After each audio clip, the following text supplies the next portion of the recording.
there. So let's keep going a little bit more with this. Let's talk about risk and potential damage assessment. This is an interesting thing because, as it turns out, not all attack vectors are created equal. Okay, so even though there's all these different attack vectors, some attack vectors are scarier than others. They provide a bigger threat than other attack vectors.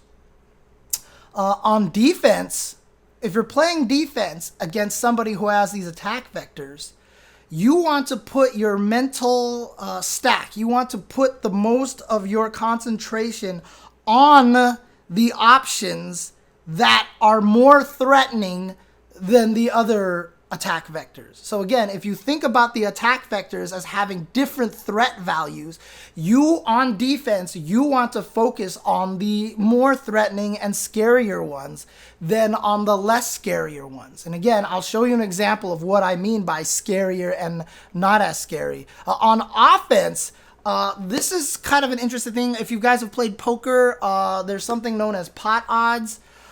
In which sometimes if your opponent goes all in, you call because just probability-wise and based on the amount of money that's in the pot, it's worth going for it even if you lose. Because in the long run, if you keep going all in the similar situation, you will win more often than you lose. You will be on a net positive. So even if you go and call somebody on a hand and they end up sucking out and they end up beating you anyway through random luck, you can't be mad at that because in the long run, you will come out victorious. And so there's a lot of very similar concepts in fighting games of knowing when to challenge the opponent. If the opponent is presenting something like, hey, I'm going to threaten this space, I'm going to throw out Kami standing medium kick, so you don't want to walk in this range, you can raise them by just walking into the range and saying, screw you, I'm taking this range. I'm not going to be scared of your button. I'm going to be aggressive.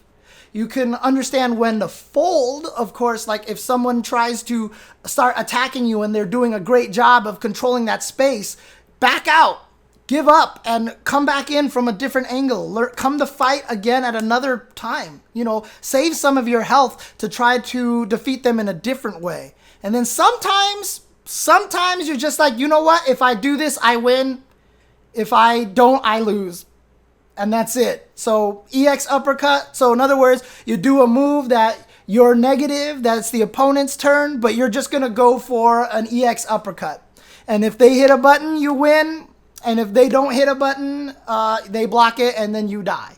It's just kind of like an all-in situation. You kind of want to base everything on a risk and a potential damage assessment. So let's take a look at Zangief versus Geils in Super Turbo. All right, so we're going back old school here. In an old game like this, you don't have a lot of options. You don't have a lot of attack vectors. Okay, really, honestly, Zangief has 2 attack vectors in this match. He can walk forward and try to spinning pile drive you. For those of you unfamiliar with spinning pile driver, it's a command throw that reaches pretty far. It'll grab Geils at this. If he can walk up to this range right here, he can actually grab him with the spinning pile driver. So you're going to walk in and try to spinning pile drive him. Or you can try to jump at Geils. You can just sit here and try to jump at Geils. Unfortunately, Geils has a wonderful crouching medium kick that does a wonderful job at stopping Zangief from trying to walk in and take advantage of this attack vector. Geils' crouching medium kick can hit Zangief out of this almost every single time. And he also has a flash kick that can easily beat jumping Zangief. Very easy for Geils. This is a bad matchup for Zangief, and this is why. However, regardless of that, regardless of the fact that Zangief has the ability to jump at you with this attack vector or walk up and SPD you with this attack vector, these attack vectors are not equal. And the reason why for that is because walking SPD is harder to do. It takes more time to do because to walk up and perform a spinning pile driver, Zangief has to walk into this range while you're threatening with crouching medium kicks and sonic booms, mind you. And then you have to walk into this range and then input a spinning pile driver as fast as you can. For those of you who are unaware of a spinning pile driver, to do a spinning pile driver, you have to spin the controller in a full circle. And so basically, and actual in this game, you don't even need to do a full circle. You can do 5/8 a circle, 6/8 of a circle. But the problem is, that's still more time than it takes then just to hit a button. If Zangief's spinning pile driver was hitting one button, then walk-up spinning pile driver is definitely a scarier attack vector than the jump. But because it takes a while to input a spinning pile driver, as a Geils player, you can focus on keeping Zangief from jumping at you, and as soon as you see him walk in that range, you can hit your crouching medium kick and most likely hit Zangief before he can pull off the spinning pile driver. Now, at the highest levels, there's Zangief players that use a technique called the Hajiki screw, which actually makes you input it in a ridiculous fast amount of time. Don't want to get into it, but I definitely just want to acknowledge it because people are going to say, well, there is a, but I want to acknowledge the fact that it's true. But for the most part, 99% of the Zangiefs you fight, you want to concentrate on the jumping. Because if Zangief does jump on you, you're kind of screwed. Okay, you're kind of in a position where you are locked down. You are kind of in a position where now Zangief has all these mix-ups and it's going to be that much easier for him to land an SPD or bait you into a flash kick or kick you when you're trying to walk away, and so on and so forth. So that is something you want to do as Geils by realizing that this attack vector in the sky is far more threatening than this attack vector on the ground. You are definitely going to try to make sure that you focus on the anti-air. Even if you throw a sonic boom and Zangief jumps and you do not have the ability to flash kick him because you've lost your charge, that's the way Geils works, you don't have your charge, you'll try to crouching heavy punch, and even if you trade with Zangief, you're better off because you have kept him away. He doesn't get in, he doesn't get his mix-up. So even though you take damage, it's a win for you because you push him away and you can keep surviving in that situation. Now, one of the things that I do want to talk about a little bit is I mentioned, assessing threat. And what we're going to find out is that games are going to start trying to throw some nice little loops in there. And the next example that I really want to show you, and again, this one is going to be an interactive example here instead of mostly these slideshow pictures here. And we are going to show an example for you guys here in Soul Calibur 6. When you play Soul Calibur 6, at this range right here, if you remember, I talked about this in the previous episode. I talked about how Killick is kind of scary over here because at this closer range here, he has back plus A, which is a move that hits low. So you have to crouch and block this so he can threaten you with this attack. But if I just hit back and A, you can see that I have to be pretty close to hit him. So at this range, I can threaten with this move. However, if you're the Siegfried player, you aren't going to crouch block that often because if you crouch block, I can hit you with this. And this is a move that if you're crouch blocking, I pop you up into the air, then I get a combo off of this. You can do a decent amount of damage if you get hit by that. So at this range, would you rather get hit by this or would you rather get hit by this? Well, if you notice, if I hit you with this move here, I don't get a combo. You instantly recover and you're fine. The idea then is you understand Killick's attack vectors. He's got this attack vector and he's got this attack vector. Well, clearly this one is less threatening than this one, so you're going to want to stand guard more times than other. You've assigned different threat values to the different attack vectors. The interesting thing is that in Soul Calibur, there's a concept called lethal hits, and that if you meet certain conditions, suddenly moves become stronger. And so what they did for Killick is they understand that mix-up, so they made it so that if you get hit by this 3 times, the 4th time triggers a lethal hit.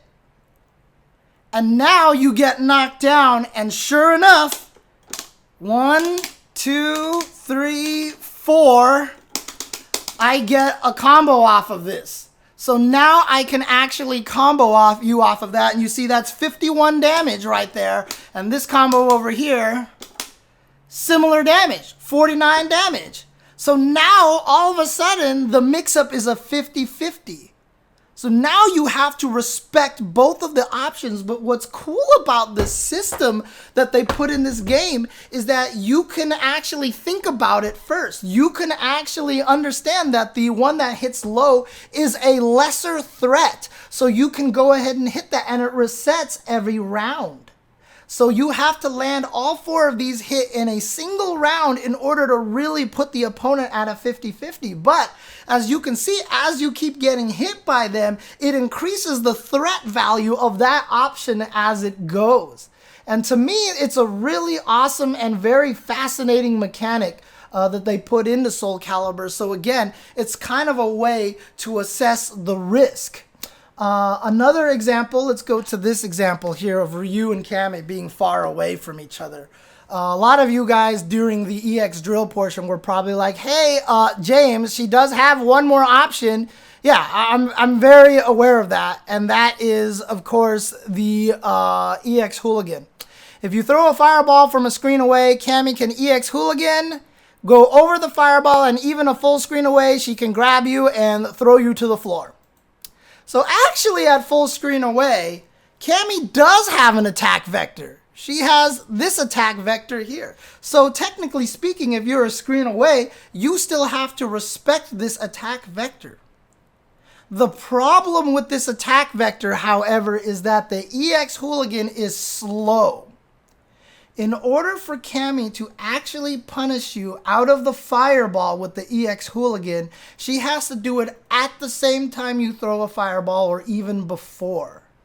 The reason why the EX drill is so dangerous when you're slightly closer here is she can see you throw a fireball and then EX drill and still hit you. It just goes through projectiles and hits very quickly. The EX Hooligan can hit you from a screen away. It's slow. So as a Ryu player, you can try to fake your fireball. You're baiting the opponent again. This is the same example that I gave for the Claudio.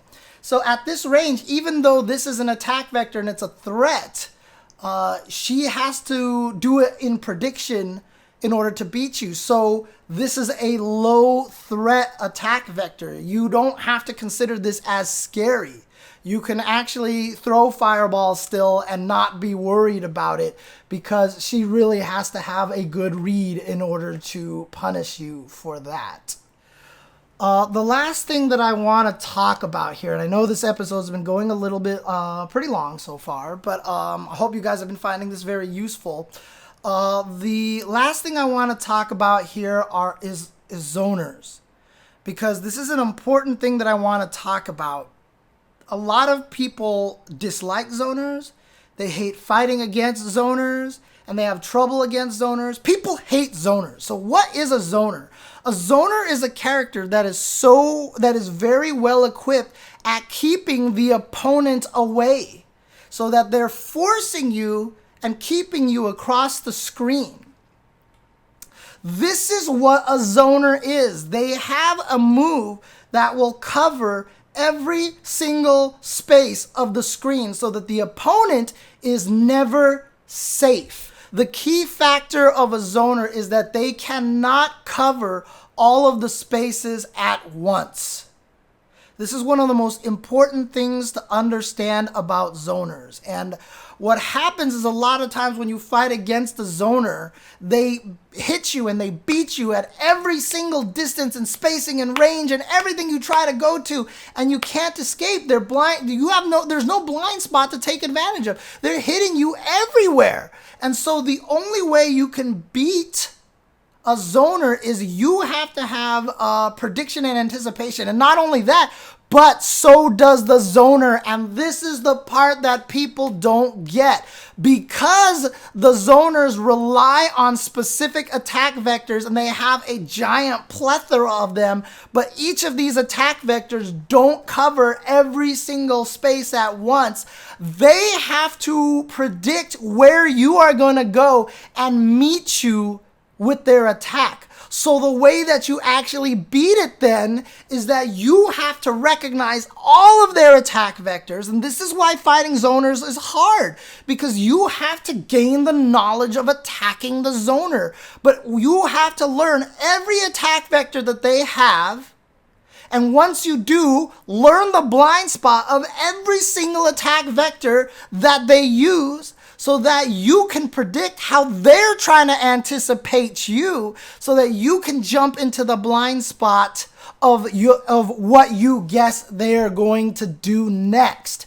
If you do not know your opponent's attack vectors, you will never beat a zoner. You will get frustrated, you will lose, you become predictable. They will meet you at every angle with their attack vectors, and it seems impossible to get in on them. Take the time to learn your opponent's attack vectors, and every attack vector leaves a blind spot somewhere. Now, if you're saying, hey, this character I'm fighting, this zoning tool doesn't leave a blind spot anywhere. It's too good and it just destroys you. If that's the case, everybody would use this character and this character would win all the time. Have we seen this before? Absolutely. It happens. Super Turbo. Dhalsim's one of the best characters in the game because you can't find a blind spot, and one of his tactics is clearly too strong. His fireball is actually too powerful,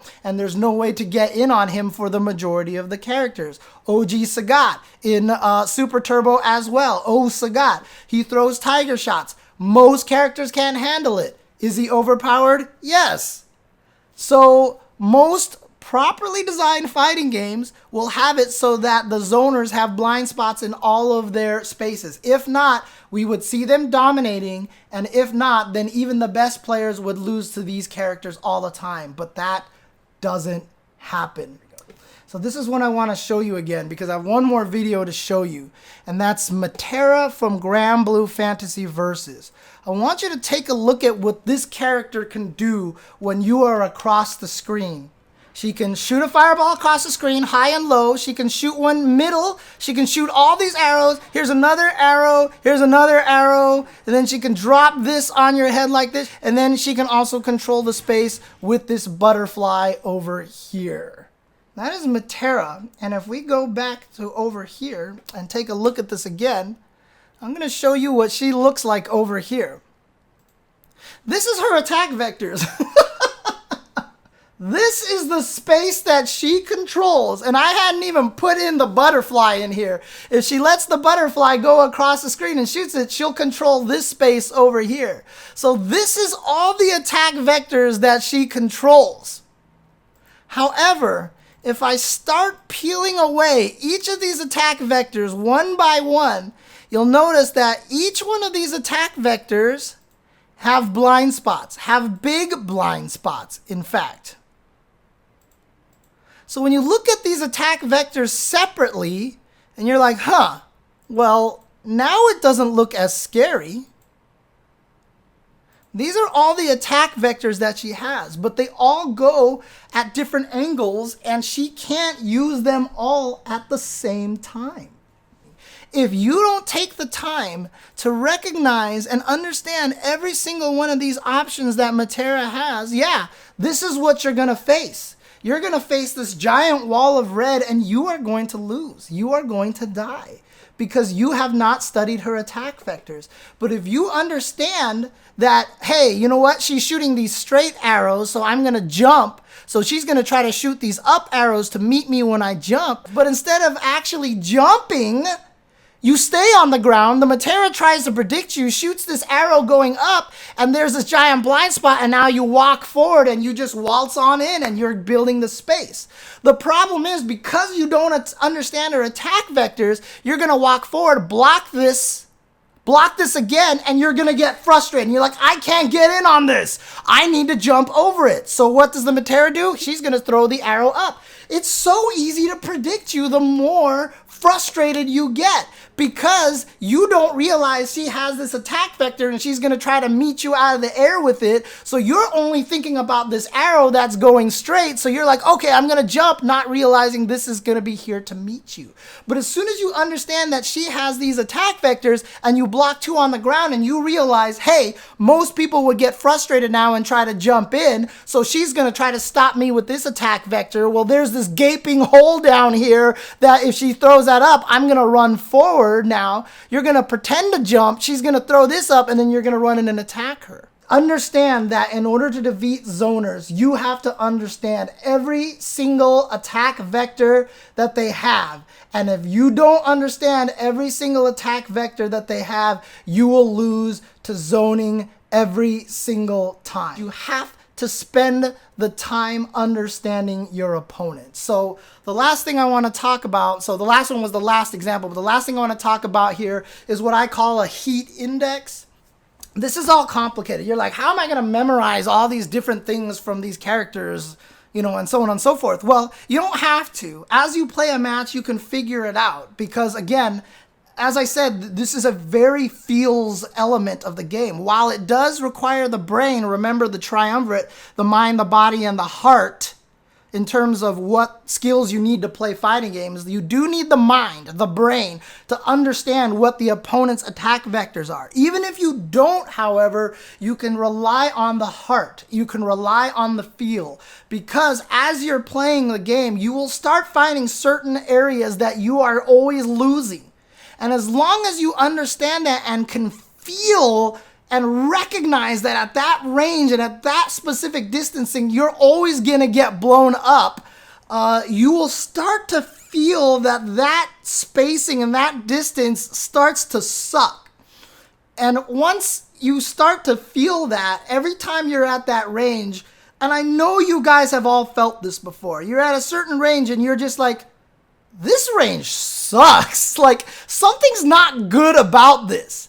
That's what I call the heat index. There are certain distances where you're just going to feel warmer and more nervous and more frustrated. And so this is my one axiom for the day. And again, these are the main things that you want to take away.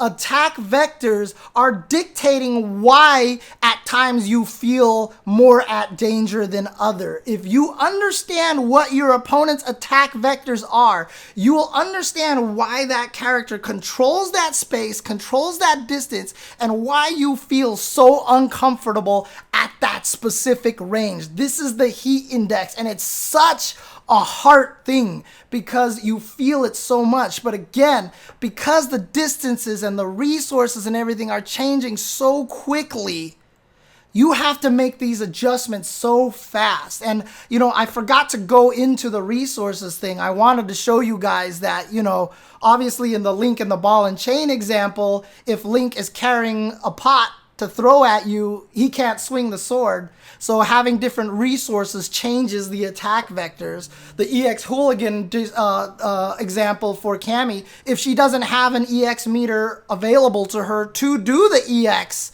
Hooligan, then she's not a threat at all. Then that attack vector doesn't appear at all. So again, you have to understand what characters are capable of. Another example, of course, is the Dragon Ball Fighter one, the Fighters one that I shown, that Cell has that assist that covers that whole entire screen. And so it's hard when you play games with assists because you also have to pay attention to the two characters that are not on the screen. You always have to keep them in mind and realize they are an attack vector. But if you've killed them or if they are on cooldown and they're not available, you have to understand the attack vectors change. So again, this all happens so fast and so rapidly because, again, why? Fighting games are a two-player game, and the entire time you're evaluating these attack vectors and assessing these attack vectors and trying to understand that your opponent is doing the exact same thing. So every time you're moving, your opponent's going to have that heat index too, because every time you move to a space where your heat index goes down, where you don't feel as frustrated, where you feel calmer and safer, that means you're raising the heat index of your opponent, and so they're going to try to move into an area where their heat index drops down as well. So it's this constant tug of war to find where you are at the advantage. And Whereas last episode, I talked about advantage and it was vague and it was completely conceptual. Now you know what I mean by advantage. It's when you are at a certain range, if the opponent's attack vectors are more threatening at a total combination than your attack vectors at that exact same distance, your opponent has the advantage. You have to have the opponent character knowledge. If you don't know what they're doing, if you're playing against a character in Soul Calibur and don't understand the difference between the stances and how that limits and changes what ranges they can attack, if you don't understand how much Manat loses power when she throws an orb out, if you don't understand the different variations of characters in Mortal Kombat 11 and how one variation completely eliminates attack vectors or a different variation totally gives this character a new attack vector that they didn't have before, if you don't have the mind aspect understanding what the character can do, you will get frustrated, you will lose, and you will become that much more predictable. So there you go. That is attack vectors in very high level detail. I hope this was very educational. I hope this helped you guys understand and how you're going to look at fighting games differently. You need to look at fighting games as areas and directions of attack from your opponent. And from there, that will assess how you want to play the neutral, how you want to get into the blind spots, how you want to put yourself where your attack vectors are now better than their attack vectors. And that's how you play. Why do you have a bad matchup? Why are there certain situations where a matchup is bad? Is because your attack vectors are worse than the opponent's attack vectors at just about every single distance and every single spacing possible. That is how why matchups can be bad, is because literally one character just has an advantage at every range that's available, or at least an advantage at like 75%, 80% of all the ranges. And that's what's going to make it a little bit tough. That's what makes matchups a little bit crazy that way. That's what makes an unbalanced matchup. So, Q&A. Need any clarifications, questions, or anything like that? If you're watching this on YouTube, please type in a question in the comment below. I will try to make sure that I answer the questions. You can also DM me on Twitter. My DMs are open. You can send me emails at jchensor@jchensor.com. For those of you who have sent me emails, I do see them. I have not gotten back to them. I'm terrible with emails. I will get back to you as soon as I can. Or you can just find me on another stream and ask questions on twitch.tv/jchensor. If you are here on Twitch right now watching this in person, do not go anywhere. After this episode ends, I will open up the questions and answers section here, the supplement that will also go to YouTube as well. So if you want to see if some of the people asked the questions that you had, find the supplemental issue, watch the episode, watch that, and maybe I will answer some of the questions you have as well. Thank you guys for watching. This has been another episode of First Attack. And remember, you cannot KO your opponent without your first attack. Thank you guys for watching, and take care, especially in these troubled times. Stay safe, everybody.